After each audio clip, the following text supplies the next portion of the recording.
success for me is a moment by moment. I think being fully present with whatever is going on in the immediate moment is really like success, right? Like being fully at peace with and fully accepting and at the highest level in kind of full surrender to to reality, and to be integrated in that and to feel, like I say, at peace and holistic within that, to me is as good as I know that I can do right now at this point in my life. Your network is your net worth. Come listen to some of the most successful people I know share invaluable knowledge, stories, and advice in real estate, business, and beyond. This is Weiss Advice. Whether you want to take your business or personal life to the next level, look no further. Welcome back to another episode of Weiss Advice. I hope that woke you up this morning. This is Yonah Weiss, your host, as always. And with me today, I got Tate Siemer, all the way from the beautiful state of Utah. What's going on, Tate? Dude, what a great way to start the day. Hanging out with Yonah Weiss. It doesn't get any better. I'm sure you've done a few things better than that, but I don't know, man. This is pretty special. It's awesome. Pretty special. Yeah. I'm excited to speak with you, Tate, just to give our audience a little background, maybe a little bit about you. You're our real estate investor, like pretty much everyone else that's been on this podcast. So that's pretty straightforward there. Tate has a company called GreenLight Equity Group. They're a multifamily investment company focusing on specifically the Oklahoma City markets, Columbus, Ohio. Do invest also locally in Utah, correct? Yep. We do have some property in Utah, but mostly Columbus and Oklahoma City, like you said. Awesome. And what I love about Tate, he's got an incredible, one of the things I love is we had one of his partners on the show not too long ago, Chelsea Garber, who has an incredible aspect that she brings to your company, which is this design aspect and the ability to kind of add value in ways that many others don't to that extent. Yep. So that's really cool. I'd love to kind of get into that. And besides for that, he's also the host of an incredible podcast, Apartment Guys. That's the name, right? Apartment Guys. Yep. Apartment Guys. So this guy right here was on the Apartment Guys podcast. That's right. So make sure to check that out. We'll put the link to that show and everything else you want to know about Tate in our show notes. But without further ado, tell me a little bit about how you got started in real estate. You weren't always a real estate investor, right? No. Quick background biopic, if you will, on me. I am from Cincinnati, Ohio, at East Side suburbs, went to all guys Catholic high school in Cincinnati. And I don't know if that's for better or for worse at the end of the day, but I think it was for better. I got a good education, if nothing else, but I went to school in Ohio and then decided to chase a dream to ski out west in the Rockies and moved to Utah in 1999 and became a professional photographer, which was kind of in my roots anyway.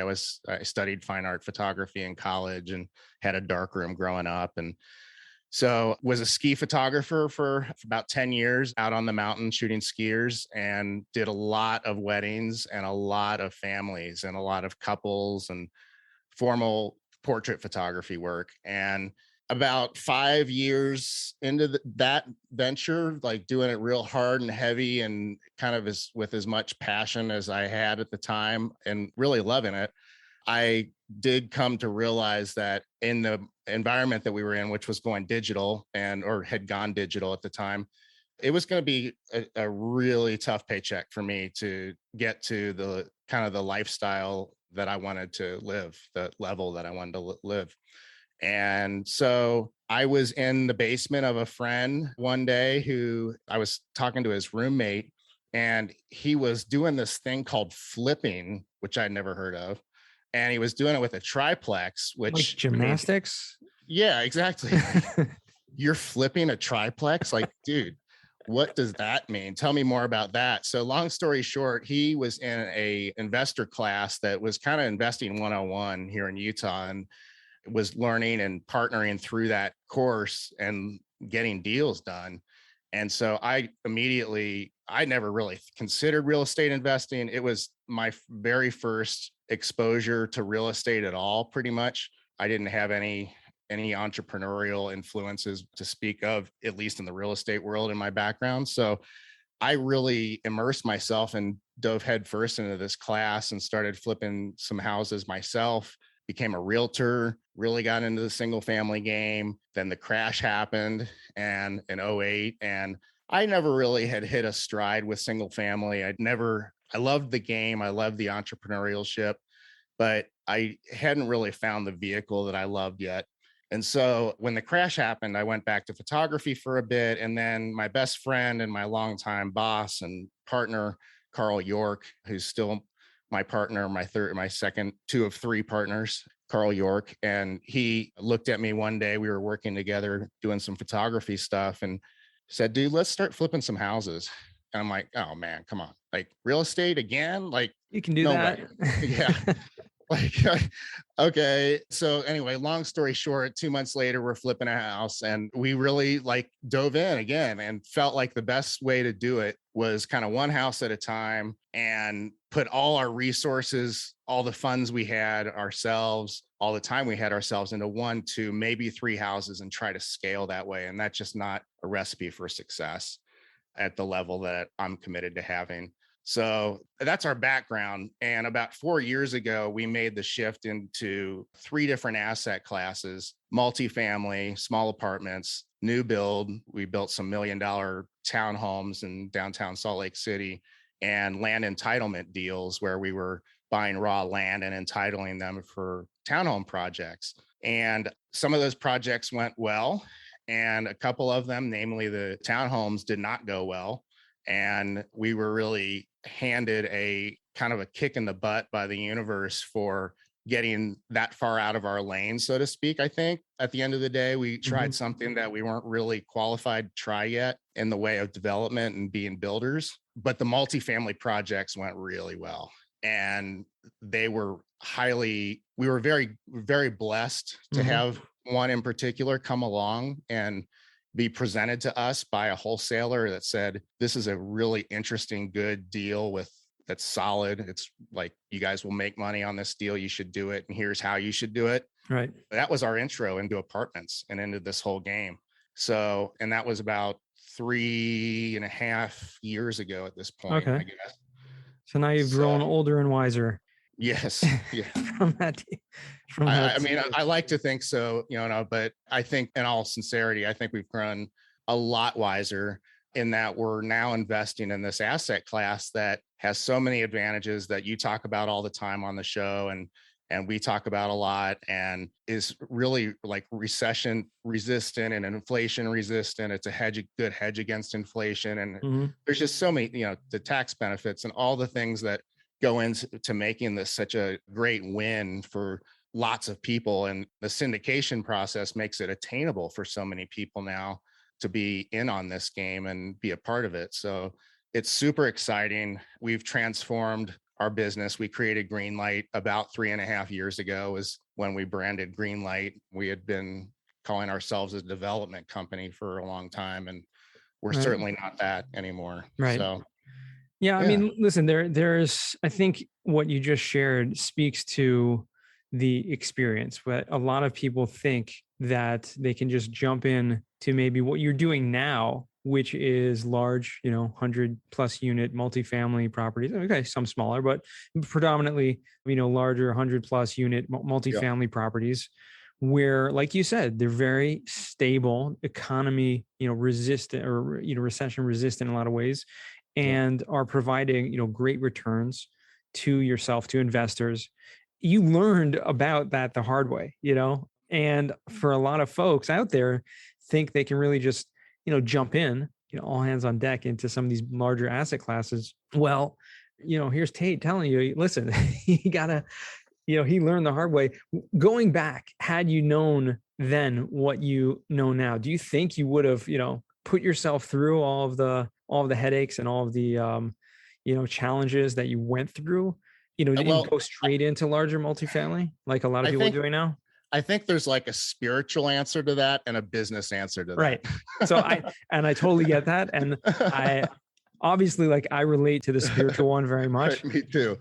So the spiritual answer is I wouldn't change a thing, because it's made me who I am. And there were some particular painful parts of the new build townhome process that really shaped me, because they forced me to choose between, do I live in a world where things work out for me in the long run, and that ultimately the universe or God has my back? And yes, I have evidence for that throughout the 48 years of my life. I've seen things work out for me overwhelmingly. And so I chose to walk in faith, not to get religious at all, because to me it was a decision about more about the nature of reality, that I know that this is going to work out somehow. And I don't know how right now, because I have just a limited perspective. That's all. And so I will always look at that kind of compressed, like 2-year period of doing those projects as incredibly important in my personal and professional development.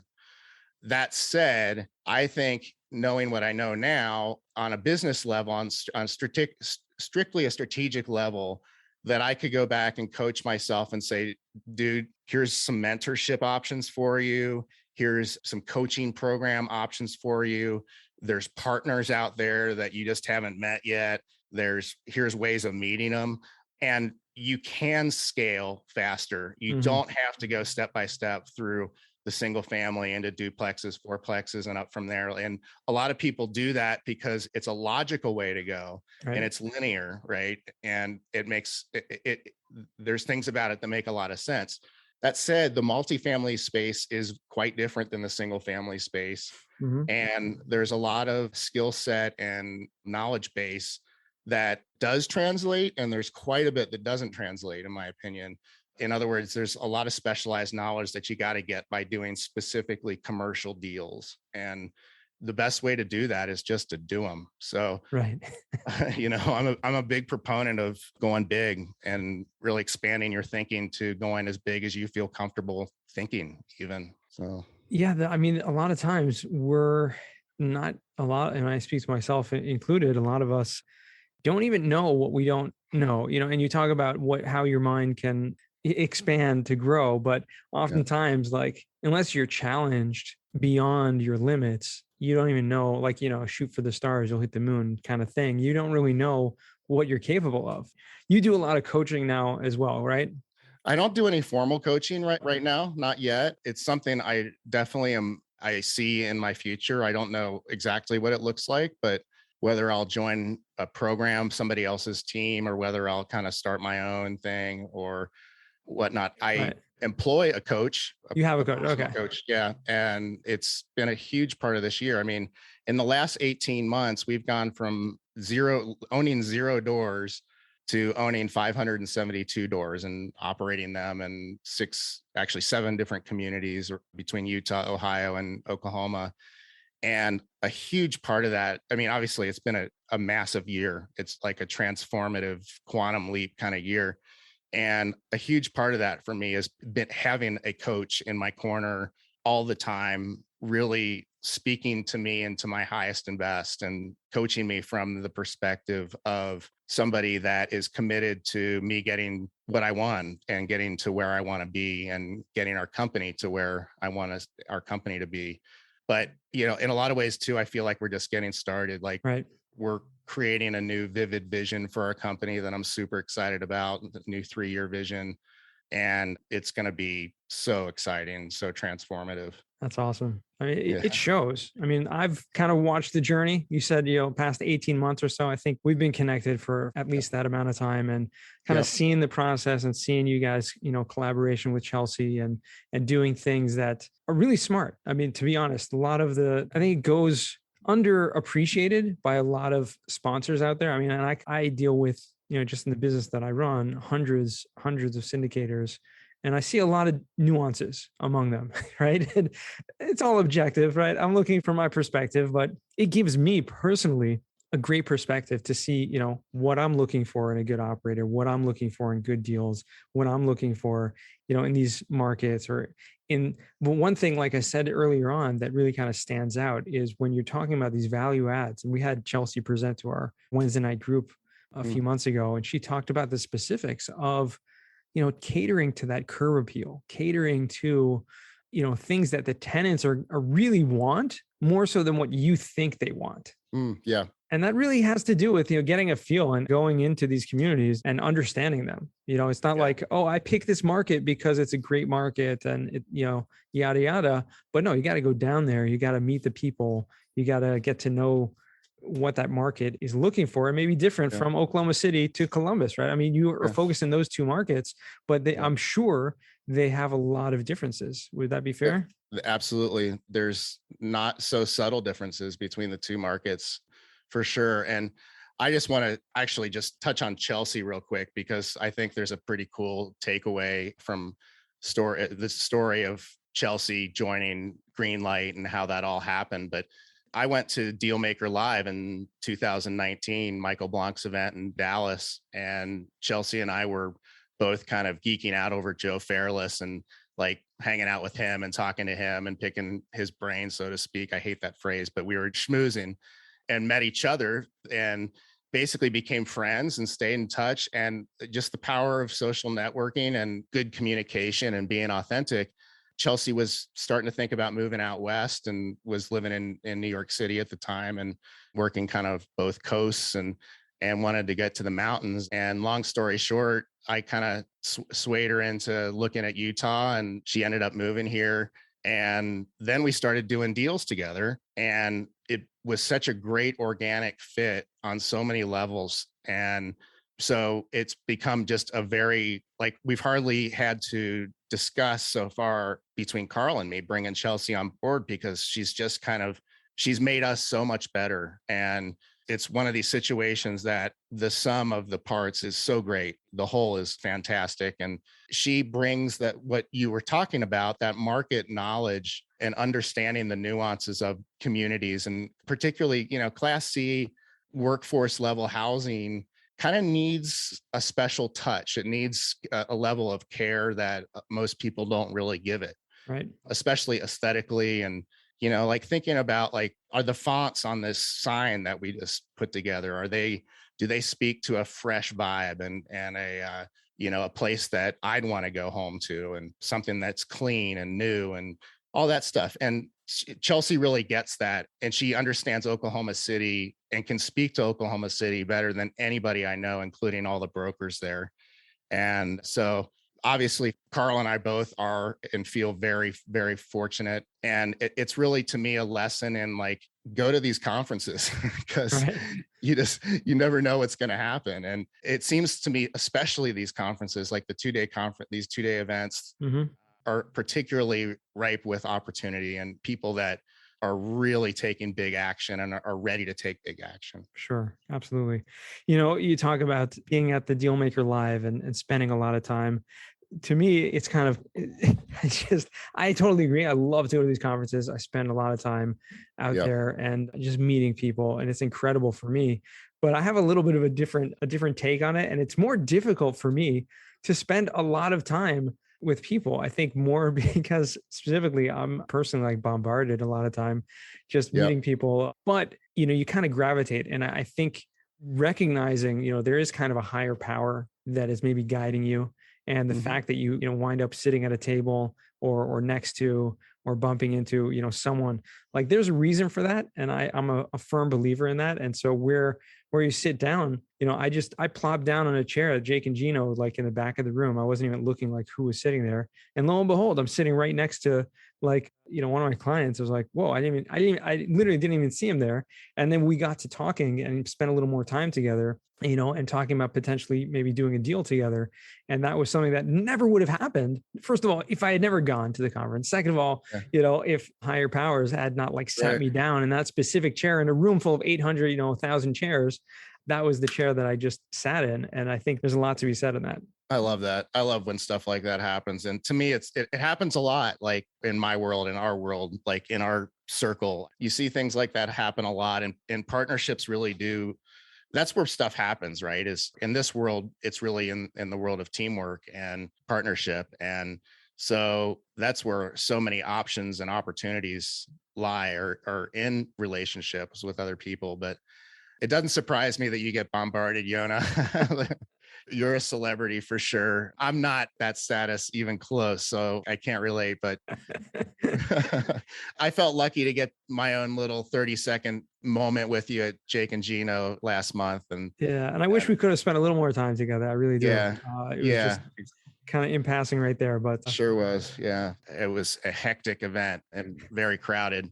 But yeah, so overall, just back to the blessing of partnership, it's such a key place where so many important things happen. Sure. Yeah.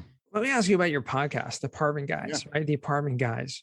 Where's the, and maybe you've spoken about it on your show before, but where did the premise for that podcast come from, and how do you see it, growing now? It's evolving quickly right now. And I'm going to actually share a couple things with you that I haven't shared with anybody except for Chelsea.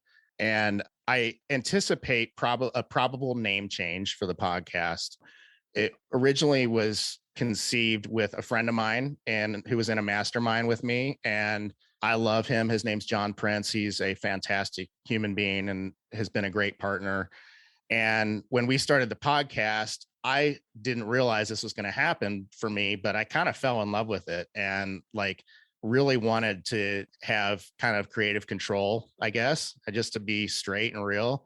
And I was actually doing kind of all the work as far as designing the logo and coming up with the intro and the conceptual stuff and inviting guests and, doing all the things. And I just needed it to be mine at the end of the day. And he understood, he kind of saw where things were headed in that direction. But so the name never got changed. And the reality is that Chelsea is going to be more part of the podcast moving forward. Nice. And we're going to be adding a second weekly edition. I can't believe I'm saying this out loud on the air, but this won't air for a couple months. So you're good. Okay. You're good, at least until then. By then it'll happen, because I think we'll do it by the beginning of the year. But so we're going to do a kind of a shorter kind of conversational based episode between Chelsea and myself, usually about just kind of points of interest and value, as much value add as we can bring to the listeners in a more like a 7 to 12 minute format. Yeah, no, that totally makes sense, because podcasts, and I feel this way with Weiss Advice as well. You have to go with the flow. You have to see where's an opportunity to change and, not only see what you want, but what do the listeners want. And if you want to change the format, like I was sometimes doing longer shows, doing half an hour now. And before that, I was releasing one episode a week. Then I changed 3 episodes a week. Now I'm kind of at 2 episodes. You're just kind of feeling the balance, and also what your workload is, because it, like you said, it does take time, especially if you're the one that's spending the time, not just interviewing or recording, but any kind of back office, editing or promoting or any of that stuff. It's a job. It really is. And I always say, only do a podcast if you really love it, right? People ask me, so a good friend of mine literally just asked me yesterday, he's like, I really want to start a podcast. So I sent him some materials like how to start a podcast, right? Some great stuff out there. I actually did an interview with Adam Carswell a couple of years ago about how to start a podcast. And when I sent him that, I said, listen, but don't start a podcast unless you really love it. Okay. If you don't love it, then it's just going to be a burden. It's going to be another thing you have to do. Yeah. So find people that can do the editing, find people that can take some of those things off your plate, if those are things you don't like. And if you really, truly love the interviewing, the whole, just this, what we're doing right now, I love this, then do it. But if not, it's probably not worth it. Yeah. That said, for me, what my podcast adventure was pointed out to me was sometimes you don't know if you're going to love something till you try it. And that was truly the case with this for me. I'm great. I was just sitting here thinking how grateful I am to John, because he kind of gave me the courage to do it without having the knowledge that I was going to love it. Right. And it wasn't till I got into it and started having these high level discussions with people in this sort of arena that I realized what an incredible, unique opportunity it was to really connect with people individually and then connect with an audience. I just had no idea how much I was going to love it. So it's life is kind of, navigating through life and making some of these choices and some of these decisions can be very nuanced, and you need to be artful about it in a way, I think. And I'm a big believer in being guided, whether it's angelic or spiritual or, however you want to look at it. having somebody there to kind of help me kick it off and also have the understanding of like, okay, yeah, that you love it and you want to take it and run with it. That's cool. Let's, go for it. And that's grace and it's a real gift. So 100%. yeah, but I would also agree that, and I'll just reiterate one of the things that you said is I can't imagine doing the podcast and then doing all the back end, the editing and show notes and everything else that go along with getting it out on the back end. So I've got, I've got good references for people, I'm sure you do too, that can help you with that. And that's not a burden. Right. Really all you want to be doing is recruiting good guests, booking those guests, doing the interviews and doing some research beforehand, that sort of thing. And then passing that off and having your production company really like produce everything from your Facebook posts, LinkedIn, updating websites, getting them maybe an automated email out to your email list, all those things that go along with good promotion. Absolutely. And before we jump to the final four, I'll just give a shout out to Streamline Podcasts, who does my work for me. You guys are awesome. They're listening to this right now because they're editing this. So thank you. If you're thinking of starting a podcast, reach out to me for a promo code. Okay, we'll get into that another time, but let's jump right into what we call the final four, Tate. What is the worst job that you ever had? The worst job I ever had was, are you familiar with these outdoor concert venues where like the big bands, like Dave Matthews Band, like the big, huge bands play? Red Rocks, good, perfect example. So outside of Cincinnati, there's a amphitheater like that with a huge lawn that everybody parties in. When I was 14 years old, I was the janitor that came in the next morning and cleaned up that lawn. It was terrible. It was disgusting, man. I mean, like, yeah, the stuff we'd find. And I mean, we'd find a lot of money actually, but other than that, it wasn't good. Yeah, no, I'll just say that. That's horrible. I can't even imagine what something like that would look like. That was terrible. Oh man. Yeah, that is terrible. Second question, what's a book you've read that's given you a paradigm shift? On a personal level, my favorite book ever is The Untethered Soul by Michael Singer. I think it's a fantastic look into leading a very holistic spiritual life that is robust and healthy and is about freedom for your soul and, for ultimate freedom to be who you are in connection with your source, whatever that means to you. So I've given that book to probably 30 people in my life. Probably 5 or 6 ex-girlfriends have it. So one of my favorites. Yeah. Trick is giving it to a new girlfriend before. That's right. The right time.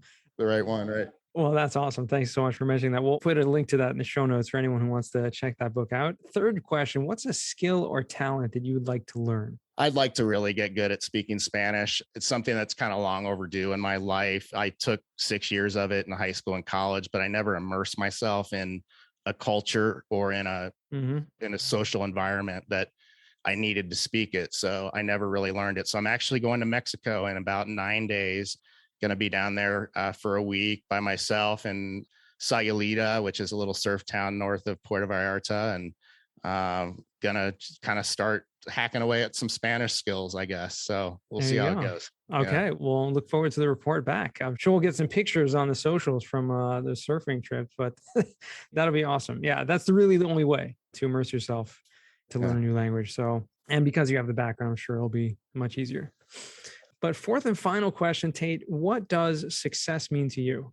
Yeah, I think success for me is a moment by moment. I think being fully present with whatever is going on in the immediate moment is really like success, right? Like being fully at peace with and fully accepting and at the highest level in kind of full surrender to to reality. And to be integrated in that and to feel, like I say, at peace and holistic within that, to me is as good as I know that I can do right now at this point in my life. And, I'm still young. I like to think at 48 and I'm still learning all the time. And so I'm sure that answer would change, but, and then I think honestly, just looking back at any interaction that you ever have with anybody and recognizing that you had an open heart during that interaction and brought your full presence to that person and, kind of stay in a state of joy. Like those three things, present-minded, open-heartedness, and joyfulness are three really important things to me. So that would be my long definition of success. That's awesome. I love that. We get so many different definitions on this show, but I love that what you're talking about is really just, it's about being present. I mean, that's really successful because that's really being the best version of yourself in so many ways. And so looking at success, not from a financial perspective or a quantitative perspective, but from just an organic kind of, okay, I was brought to this world to be a good person, to be a light to others. And we live in a world, right? You're not a nomad. Okay. If you were a nomad, you wouldn't, or a hermit, you wouldn't need to have open-heartedness and maybe the joyfulness you'd probably need to stay alive. But yeah, I mean, that's so awesome because it just brings out a lot about who you are and what you're doing here. So I appreciate that. Thank you. Yeah. And where can our listeners find you or reach out to you? What's the best way? Yeah. So investwithgreenlight.com is our landing page, and you can actually book an appointment with me there if you wanted to jam on a Zoom call for 10 or 15 or 20 minutes some afternoon or morning. I'm available on that. And I love hearing from listeners and love being helpful and inspirational however I can be. At this point, I'm not a coach yet, so I've got this urge to contribute, and I love talking to people, and people are taking me up on it all the time now, which is really cool. I get bookings on my calendar from people that I don't know, and then I get to know them, and it's awesome. It's so fun. So take me up on that if you guys are interested. That's awesome. I enjoy that too. I got the kind of link just floating out there on the internet in many different places. So I get random people, scheduling meetings with me all the time. And it's great. It's fascinating and always great to meet new people. So please check us out there. Check me out wherever you find me. Check Tate out wherever you find Tate, and investwithgreenlight.com. And thank you so much. It's been a really awesome conversation. I'm really glad we were able to do it. Yes, it has been. Like I said, perfect way to start a day here in Utah for me, and to hang out with you, Yona. It's a real true pleasure. Thank you. Awesome. Well, you have an incredible, amazing rest of your day filled with success in the way that you define it and the way that others define it too, in spiritual and financial and everything in between. And to our listeners, remember, until next time, the best advice comes only when you ask. Real quick, I have one question for you. Did you like this episode? If you did, I want to ask you a huge favor. See, the biggest thing that helps this podcast grow and that will spread this message to the whole world is that if you leave a review, a rating, and subscribe to the podcast. What that does is it basically tells the platforms that this podcast is out on is that you like my stuff and I'm doing something right. So take a few seconds out of your day, hit that subscribe button, leave a rating or review. I would be extremely grateful. Also, I want to hear from you guys. So I want to hear some feedback. If you have any questions for future episodes, please find me on LinkedIn. Send me a DM, a connection request, Yona Weiss, and I'd love to hear from you.